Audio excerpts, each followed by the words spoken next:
저는 안동인인데 오늘 안동인 얘기를 조금 하려고 합니다.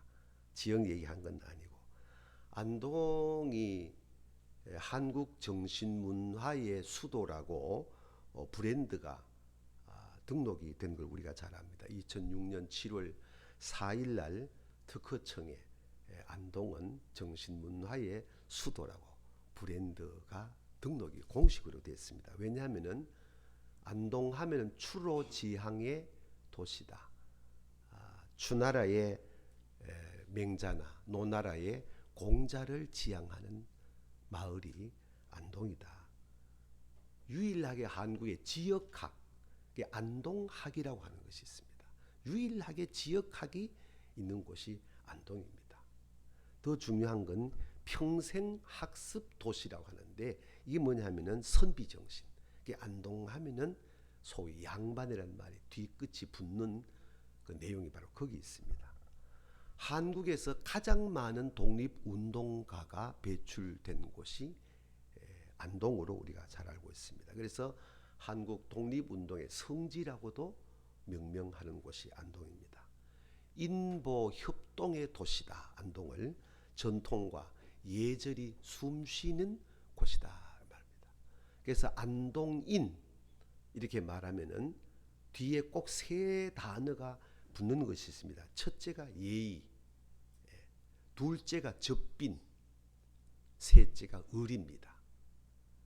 안동인 하면 정수리부터 발끝까지 예가 기본 자세로 되어 있다는 겁니다. 춘추 좌시전이나 예기에 예신지간 국지간냐, 예는 인간의 이 등뼈와 같다, 척추뼈와 같다. 예가 무너지면은 사람 구실 못한다. 아니 국지간냐, 나라의 등뼈와 같다. 안동인 그러면은 예의가 기본이 되어 있고, 접빈 누가 오더라도 빈 입으로 돌려보내지 아니하는, 내게 먹을 것이 있으면은 그걸 다 나누어서라도 반드시 대접하여 돌려보내는 게 안동인의 정신이고, 그 모든 것들을 옷을 입혀놓은 것이 의리라는 것이었습니다. 안동인 하면 그런 기본 틀이 있습니다. 우리 이사장 김삼환 목사님도 안동인으로서 이 어르신의 지나온 날을 가만 보면은 이것이 다 몸에 배어 있습니다. 예의가 윗어른들을 잘 섬기고 아래 사람들을 잘 품어내는 예의가 온몸에 배어 있고, 평생을 섬기는 접빈 사상이 그냥 나오는 게 있다고 섬기는 게 아닙니다. 그리고 의리가 배어져 있는 걸 우리가 볼 수가 있습니다. 여러분 책은담 잘 아실 겁니다. 책은담 159장에 우리가 마음에 담아둘 말이 하나 있습니다. 신인자, 사람을 믿는다는 것은 인미필진성, 모든 사람이 다 성실하지 아니할지라도 기즉독성이, 자기는 스스로 홀로 성실하기 때문이다. 사람을 믿는 사람은 그 사람이야 성실하든 말든 내 자신이 성실하기 때문에 사람을 믿는다는 겁니다. 그런데 의인자, 사람을 의심하는 사람은 인미필계사, 사람들이 다 거짓말하지 아니하고 사기를 치지 아니할지라도 기즉선사의, 자기 자신이 먼저 거짓말하고 사기성을 갖고 있기 때문에 사람을 못 믿는다. 이 무학대사와 이성계 얘기를 지난번에 했지만은, 내가 성실하면은 모든 사람이 성실함으로 보여지고 느껴지고, 내가 불성실하면은 모든 사람이 불성실하고 아름답지 못한 것을 느껴진다. 안병욱 교수가 칼럼 쓸 때 마음의 안경 제목이 그랬죠. 파란 안경 끼면 다 파랗게 보이고 노란 안경 끼면 다 노랗게 보이는 것처럼, 내가 어떤 마음의 안경을 끼고 사물을 보느냐에 따라서 그렇게 느껴진다는 아주 책은담의 중요한 말이 하나 있습니다. 오늘 본문의 주제가 바로 의리입니다. 길기 때문에 다 설명할 수 없겠지만은 오늘 본문의 주제가 무비보셋이거든요. 그리고 다윗이거든요. 무비보셋이 누굽니까? 요나단의 아들이거든. 근데 앞에 쭉 넘어 앞장 가면 9장 앞에 가게 되어지면은 다윗이 이제 환궁하여 통합 왕이 된 이후에 태평성대를 누리게 될 즈음에 제일 먼저 생각난 사람이 요나단이라. 아버지 사울에게 10년 동안 쫓겨다닐 때에 그 다윗을 보살펴주고 위해주고 지켜준 게 사울의 아들 요나단 말이죠. 그 요나단과 형제를 맺고 그렇게 의리 있게 지내고, 근데 요나단이 죽었잖아요. 근데 이제 다윗이 왕이 돼가지고 태평성대를 지나니까 누가 생각나겠어? 요나단이 제일 생각나는 거야. 그러나 사울의 족속들은 다 멸절당했단 말이야. 그리고 홀로 앉아서 참 사울의 후손이 하나도 없느냐 하고 탄식을 하니까 신하가 와서 요나단의 아들 무비보셋이 어디에서 살고 있습니다. 그걸 빨리 불러들여라. 왕궁으로 들어오는데 다리를 절뚝하면서 절뚝발이로서 들어오는 게라. 이게 다윗이 요나단 보듯이 무비보셋을 보면서 너무 기뻐하면서 네가 오늘부터는 왕자의 자리에서 나와 함께 자고 나와 함께 먹고 나와 함께 지내자 하여 무비보셋이 아버지 요나단으로 말미암은 은혜를 입게 됩니다. 그리고 뛰어넘어와 가지고 이제 15장에서 다윗의 아들 압살롬이 아버지를 배반하게 되어지고 16장에 이제 도망을 가고 있는 와중에 무비보셋이 이 다윗과 함께 하려고 말 안장에 지워서 출발하려고 하는데 몸종 시바가 무비보셋의 몸종 시바가 거짓말해서 이 무비보셋을 떼어내버리고 다윗에게 와서 무비보셋이 함께 가려고 했던 그 나귀의 음식물들을 다윗에게 상위하면서 너희 주인 무비보셋 어딨냐 하니까 거짓말로 무비보셋은 왕과 함께 하지 아니합니다 하니까 다윗이 쫓겨가는 판에 화가 나가지고 무비보셋의 모든 재산은 네 거다 하고 시바를 줘버립니다. 그리고 17장 넘어 18장 넘어 19장까지 올라오는데 이제 18장에서 압살롬이 죽고 16장에서 아히도벨이 목매어 죽고 악의 세력이 멸절당하고 19장에 들어와서 이제 환궁을 하게 될 때에 영접 나온 사람이 많이 있는 중에 이 무비보셋이 환궁하는 다윗 앞에 엎드려서 왕이 환궁하게 된 것을 영접하는 장면이 오늘 본문의 내용입니다. 근데 오늘 말씀에 너무 마음이 찡한 구절이 하나 있죠. 다시 한번 읽어보겠습니다. 19장 24절 말씀을 함께 읽겠습니다. 시작. 사울의 손자 무비보셋이 내려와 왕을 맞으니 그는 왕이 떠난 날부터 평안히 돌아오는 날까지 그의 발을 맵시내지 아니하며 그의 수염을 깎지 아니하며 옷을 빨지 아니하였더라. 아멘.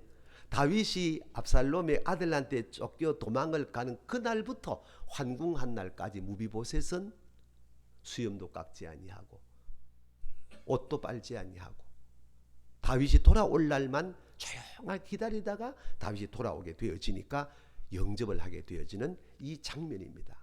이때에 다윗이 26절에 말하죠. 네가 내가 떠날 때 왜 나와 함께 하지 아니했느냐 하니까 무비보셋이 내 종 시바가 여차여차 이러이러 해가지고 나를 속이고 왕에게 거짓말로 보고하게 돼서 이런 상황이 전개됐습니다 하게 되어지니까 29절 말씀에서 다윗이 왜 이제 그런 얘기를 하느냐 하면서 시바의 재산을 네가 함께 나누어라 하면서 다시 원대복귀 시키는 말씀 명이 떨어집니다. 이럴 때 우리가 진짜 마음에 담아둘 말씀 한 번만 더 읽고 또 말씀을 정리하도록 합니다. 30절 말씀입니다. 시작. 무비보셋이 왕께 아뢰되 내 주 왕께서 평안히 왕궁에 돌아오시게 되었으니 그로 그 전부를 차지하게 하옵소서. 아멘. 우리 옆에 인사합시다. 멋쟁이다.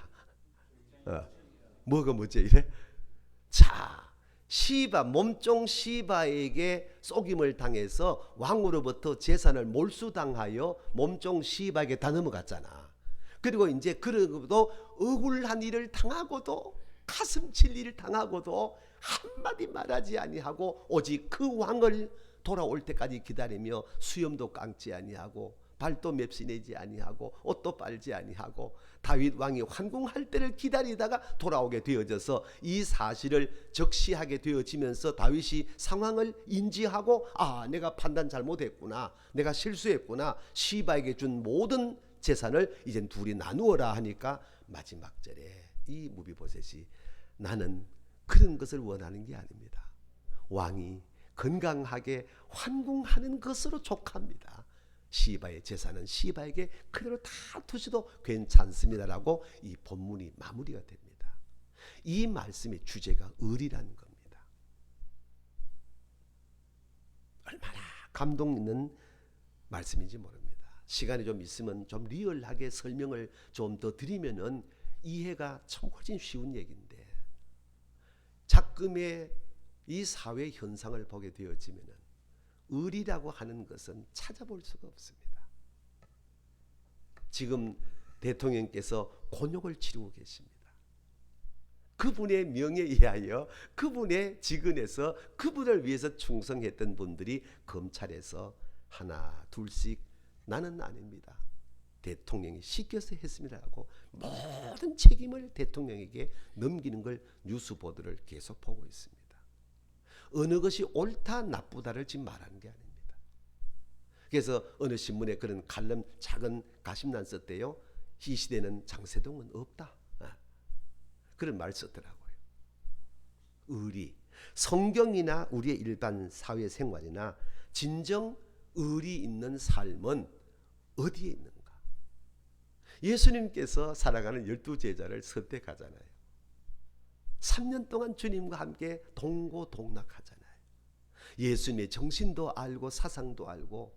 그런데 주님이 예루살렘 성에 입성하게 되어질 때에 겉옷까지 벗어다고 주님 타신 나귀 앞에 깔고 호산나를 외치고 다윗의 왕으로 오시는 이여라고 외쳤던 사람이 불과 며칠 만에 그 시대의 가장 악한 바라바는 놓아주고 예수는 십자가에 못 박으려고 소리치잖아요. 불과 며칠 만에 이 상황에 따라서 카멜리온처럼 변하는 인심을 거기서 읽을 수가 있단 말이에요. 백성들은 그렇다 할지라도 주님 없이 난 살 수 없습니다라고 했던 베드로조차도 상황이 어려우니까 나 주님 모릅니다. 맹세하면 나 주님 모릅니다. 저주하면 나 주님 모릅니다. 달기 딱 우니까 주께서 하신 말씀이 기억나서 담벼락에 머리 부딪히며 내가 주님을 배반했구나.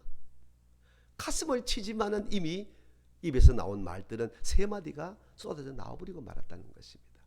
그 제자들이 주님이 묶여서 매맞고 개처럼 가야바의 뜰로 빌라도의 뜰로 제사장의 뜰로 질질 끌려다닐 때 가장 곁에서 속된 말로 좌총룡 우백호라고 떠들었던 제자들은 뿔뿔이 다 도망가 버리고 아무도 없잖아요.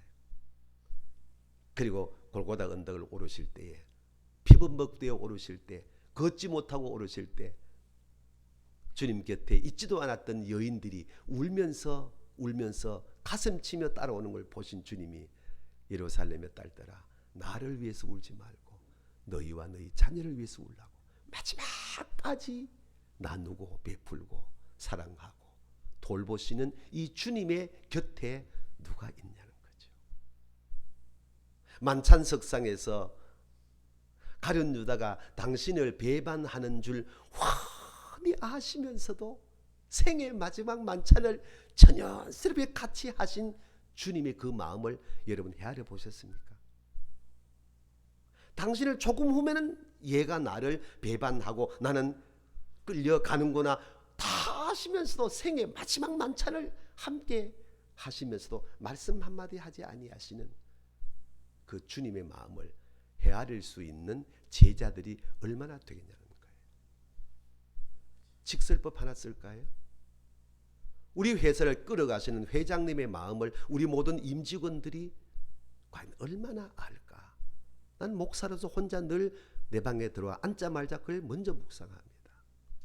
우리 이사장 중심으로 우리 모든 직원들이 이 어려운 가운데서도 온갖 어려움을 극복해가면서 방송 선교에 전신을 다 바치다시피 하는 이사장님의 그 뜻과 마음을 과연 우리 모든 52명의 직원들이 얼마나 헤아릴까? 어떤 상황이 전개되어졌을 때에 정말로 예수님 곁에 있어야 할 많은 사람들이 다 흩어져 버리고 주님 홀로 남는 것처럼 우리가 이 세상 사는 날 동안에 그리스도인은 이런 역사적인 관점을 우리의 삶의 틀로 짜놓고 그래도 세상에 회자되는 말들이 온갖 아름답지 못한 말들이 돈다 할지라도 저는 개인적으로 목사의 입장에서 우리 가족들은 시체널 가족들은 의리 하나만큼은 지켜야 된다. 아멘. 누가 하면 우리 조금 전에 기도 참 좋은 기도 하셨잖아요. 우리가 이러이러한 일들로 나누어주고 헤어지는 일이 없는 함께하고 함께 울고 함께 웃고 아멘 좀 하소. 함께 공유하는 좋은 것도 공유해야 되지만 아픈 것도 공유할 수 있어야 그게 가족이고 거기에 아름다운 끈적끈적한 삶의 무엇인가 연출되는 것이 아니겠어요? 주판 퉁기듯이 계산하다가 내게 조그만 손해봐 뿌리면 아버지도 없고 형님도 없고 누나도 없고 어른도 없고 애도 없는 삶을 산다면 속된 말로 시정잡배보다 나을 것이 뭐가 있겠냐는 거죠. 최소한 우리 예수 믿는 사람이라면 기독교 신앙인이라면 이 의리 오늘 본문에 다윗과 무비보셋과 엮어지는 요나단과의 이 엮어지는 수면 아래 움직이는 이 공식적인 의리가 결국에는 마지막 승자의 자리에 있게 하는 이 신비로운 이치를 저는 우리 시체널 가족들이 끈적끈적하게 네가 아프면 내가 아픈 것이고 네가 기쁘면 내가 기쁜 것이고 하는 그런 공유된 삶을 살았으면 좋겠다는 것입니다. 그럼 이런 의리가 어떻게 형성될 것이냐는 것. 본문에 나타난 내용만 가지고 보면은 한번 따라하죠. 동고동락.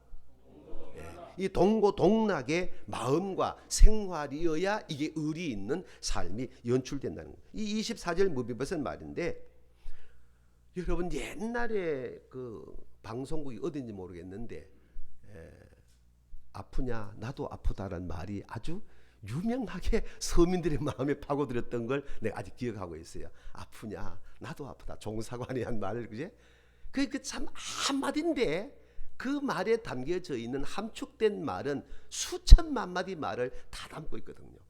아프냐 나도 아프다. 이 공감이거든요. 이게.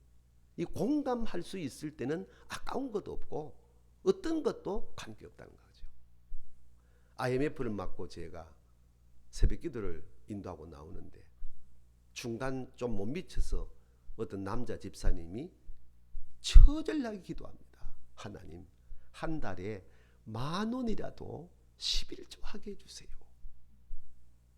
한 달에 10만 원 소득이 없다는 겁니다. 제 발걸음 얼어붙었습니다. 현관에서 기다리다가 나오는데 눈이 퉁퉁 부어 나와요. 40대 초반의 젊은 집사가. 나는 아무 소리 않고 팔을 벌렸습니다. 지남철에 끌려오는 쇠부디처럼 내 품에 턱 안기면서 팔을 내려뜨리고 그냥 흐느끼는 겁니다. 내 어깨를 끌어안고 오른쪽 귀에 대놓고 오늘 아프다고 내일 아픈 거 아니야. 오늘 어렵다고 내일 더 어려운 거 아니야. 오늘 힘들다고 내일도 힘든 게 아니야. 그리고 아무 소리 않고 돌아왔다 저녁에 전화를 했습니다.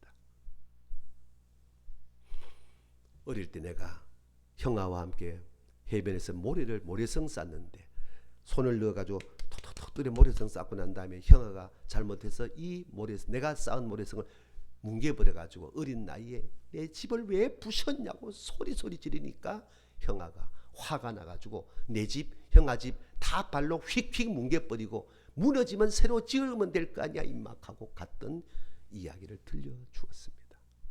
그 전에 말씀을 드릴 때 빈배를 이야기해 준 소리 없이 그냥 전화도 울더라고요. 그날부터 저는 정확하게 10년 교인들이 목사님 대접할 때 뭐 드시겠습니까? 할 때 된장찌개 했습니다. 그때 된장찌개가 2,000원, 2,500원이었습니다. 목사님 평생 돌아올까 말까 한 섬김을 의 된장찌개 대접합니까? 그날부터 특별한 게는 난 된장찌개. 교인들은 제가 된장찌개를 제일 좋아한 줄 알았습니다.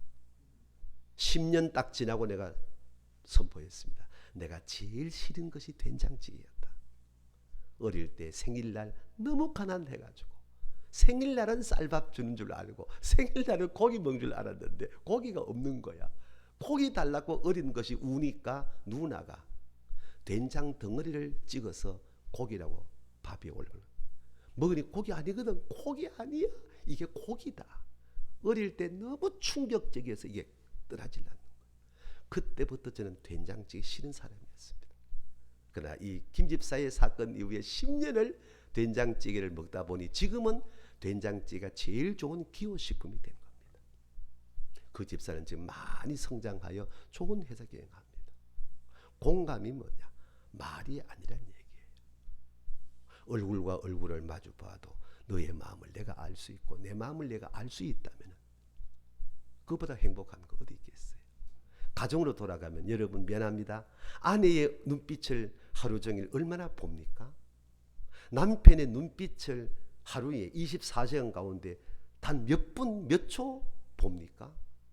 여러분 아이들 공부해라 뭐해라 떠들지만은 정말 여러분 아들, 딸들의 눈빛을 한번 제대로 본 시간이 하루에 얼마나 있습니까?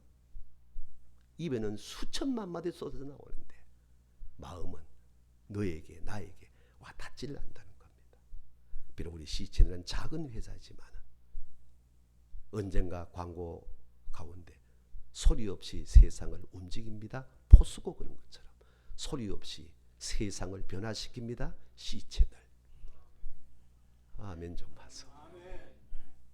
가능하다는 얘기예요. 안 될 수 없다는 얘기예요. 그 중심에 흐르는 게 맥이 뭐냐? 의리라는 것입니다. 어떤 사안이 발생했을 때 다 뿔뿔이 흩어져 버리고 한꺼번에 무너지는 지금 청와대의 모습을 보면서 진정한 의리는 무엇인가? 예수 믿는 우리의 삶의 틀은 뭐냐? 동고동락, 고난도 함께하고 즐거움도 함께할 수 있는 C채널 가족이 됐으면 참 좋겠다는 것입니다.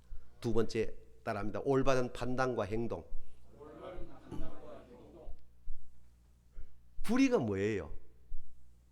판단 잘못하는 거예요. 의롭지 못, 바르지 못하다는 거거든요. 그럼 바르지 못한 게 뭐냐? 판단 잘못한 게 불의라는 거예요. 의리라는 것은 바르게 본다는 거야. 바르게 느낀다는 거야. 바르게 판단한다는 거예요. 그리고 보면은 역사를 공부해 보면은 역사가 세워지는 그 중심에는 의리 있는 자에 의해서 역사가 세워졌지 불의한 자에서 의해서 역사가 세워진 법이 없습니다. 불의한 자는 현상적으로 성자의 자리에 있는 것지만 언제나 패자의 자리에 갔고 의로운 자들은 현상적으로 패자의 자리에 있는 것 같았으나 역사에 언제나 승자의 자리에 있는 게 의리 있는 자들의 삶이었다는 것입니다. 이런 면에서 우리 C채널 방송은 첫째는 예수 그리스도를 향한 믿음을 가져야 되지만 삶의 현장에서는 의리 있는 삶을 엮어내는 축복된 삶이 이루어지기를 주의 이름으로 축복합니다.